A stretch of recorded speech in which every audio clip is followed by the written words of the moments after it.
Hi, you're watching US Classic Muscle Cars. Please enjoy the next video. Make sure you like, comment, and subscribe. I'll see you guys soon.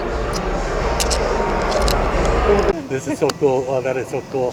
Okay, and I'm live. Go ahead. Hi, how's it going? Hi. My name is Sean. This is my wife Lauren. This is our dog Lucy, miniature schnauzer. What I have here is a 1976 Camaro that I actually inherited from my aunt. She bought it brand new in Illinois when it was in 1976, and then her and my ma actually drove it down to Florida that year, and it spent most of its life in Florida. So very little rust. Of course, it's got some scratches and dents, but you know, that's to be expected. The car's been driven. It's not a trailer queen. It doesn't stay in the garage. I like to take it out. Now, obviously it didn't come like this. What I wanted to do with this, when I got to put my stamp on it, was make it something you could drive every day and something you could live with every day. So it's the original engine, and it's a 355 cubic inch engine, so it's been bored over 30,000. It's got new flat top aluminum forged pistons, so it's got 8.8 to 1 compression, which is still relatively low, but it's something you can run pump gas, not have to worry about detonation or anything like that. What I've done to it is I put a bigger cam in it from Edelbrock. It's got the aftermarket intake. It's got a 650 CFM carb, headers, full Flowmaster exhaust. Just something you can drive, something you can have fun with. Aluminum radiator, run off dual electric fans off a thermostatic switch, so I don't have to worry about the temp gauge, even in traffic.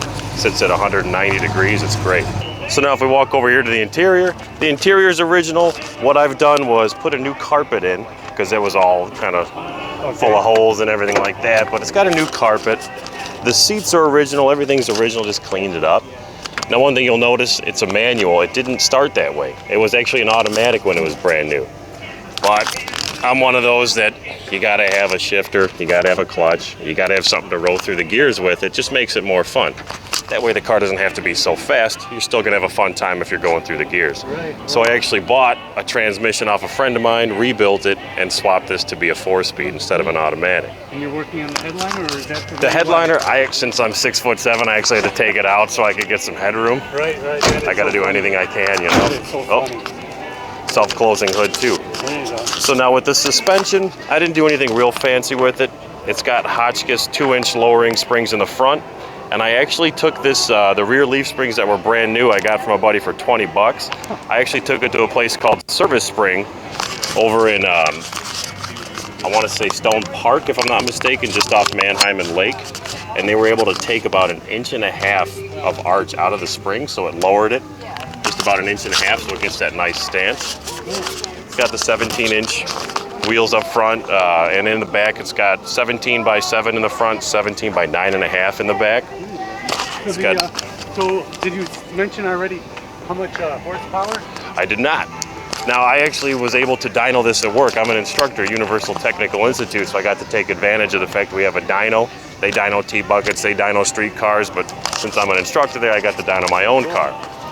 Now from the factory, the car was rated at 165 horsepower, which is nothing to write home about. Just the simple upgrades I did from the cam, the new pistons.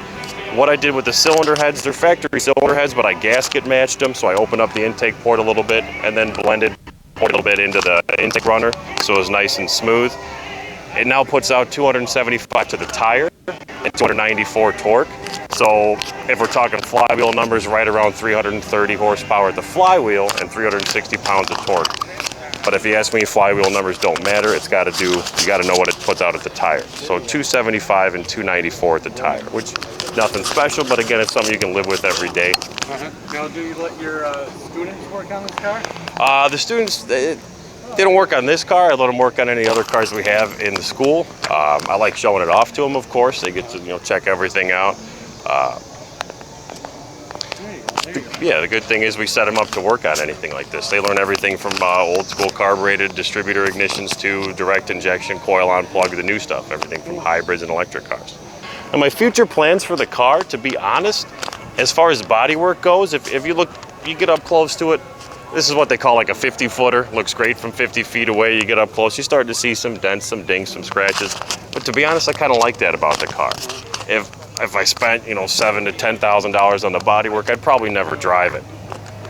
So I like the fact that it's got a couple scratches, some dents. It's seen a few things in its life, as they say. So the bodywork, I don't think I'll end up doing anything with it. If anything, there's always a search for more horsepower, new cylinder heads, maybe go to electronic fuel injection, something like that. Now, this is a car, if you ask my wife, she's not confident driving stick. She does know what she's doing. I would love to let her learn how to be confident with it so she can take it out whenever she wants. And that's a good tip for any married guys out there. Teach your wife how to drive stick. Anybody that's interested in working on stuff like this for a living, or even the brand new cars that you see driving around every day, things that people can't work on in their garage or in their backyard, they have to take it to a dealer, I would definitely recommend looking up Universal Technical Institute, uti.edu. You'll find out all the information you need to know. We have a campus in Lisle, Illinois. I'm actually a UTI graduate myself, as well as an instructor there. Shows you how much I believe in what we do. Not only did I go to school there 15 years ago, but I'm very successful in the field. I want to come back and teach the new generation of mechanics and not mechanics, but teach the new generation of technicians. It's a big difference. Thanks for watching.